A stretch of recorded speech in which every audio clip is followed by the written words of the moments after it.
The Green Bay Packers would not have survived without the Green Bay Press-Gazette, no question.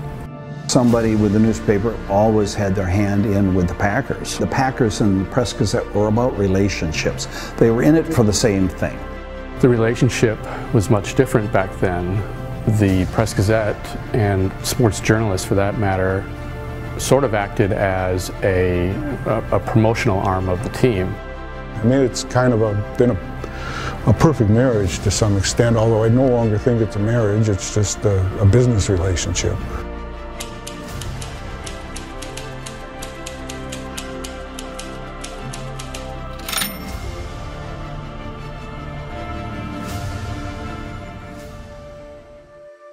In the beginning, they formed football teams in small towns across the country, in Decatur, Illinois, and Portsmouth, Ohio, in Tonawanda, New York, and Hammond, Indiana, in Muncie, Kenosha, Rock Island, and in Green Bay, Wisconsin. Few teams lasted. They moved to bigger cities, or they died. Even then, the Packers defied logic. With help from the community, and crucial support from Green Bay Press-Gazette General Manager Andrew Turnbull and editor George Whitney Calhoun, the Packers endured to become the most storied franchise in NFL history. Packers' first meeting, August 11, 1919, was held at the Press-Gazette. The story wasn't published until 2 days later, August 13.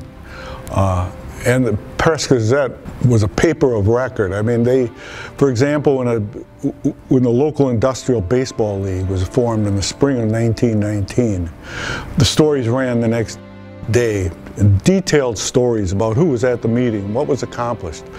In the case of the meeting with the Packers, it was really just one sentence about what had transpired on Monday night, and that was that they held a meeting on the second floor of the Press-Gazette offices. Thereafter, the Press-Gazette covered the Packers like no other team. Would the Packers have survived without the Press-Gazette? The Packers basically were the Press-Gazette. Without the newspaper's support, because that was the communication. Radio was coming in, but not to that extent, and people got their information from the newspaper.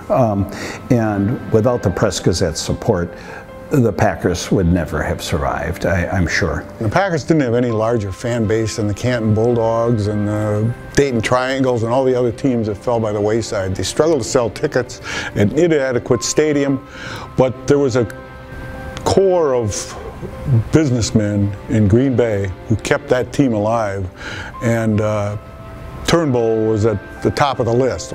The journalism that we know today, which is independent and can be critical, back then it was basically promoting the team and promoting the sport. So that took place for decades, and the Press-Gazette worked with the Packers to help the team grow and thrive. If you look at some of the stories in the 20s, I mean, it was blatant, promotion, of the team. The writing was defending the city as much as it was the football team. In other words, they would, Calhoun and then Art Bystrom, and then later my father, John Walter, felt that a criticism of the Packers was a criticism of Green Bay, of who we are, and that was intolerable. Packers had no offices. The first time they had their own office building was 1949. Prior to that, in the 1920s, their office was the Press-Gazette. Almost everything they needed done, people at the Press-Gazette performed. Calhoun did their publicity. Turnbull basically ran the corporation the first 5 years or so.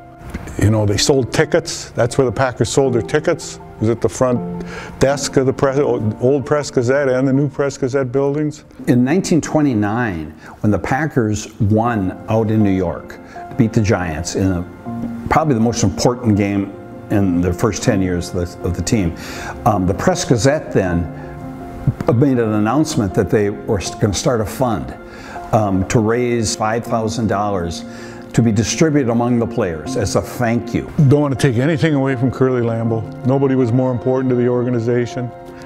But if you're going to have to pick a 2 and a 3, might be Turnbull and Calhoun, with Lee Joanni's in the mix.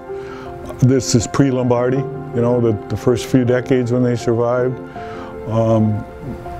And winning was the most important thing, the team that Lambeau built.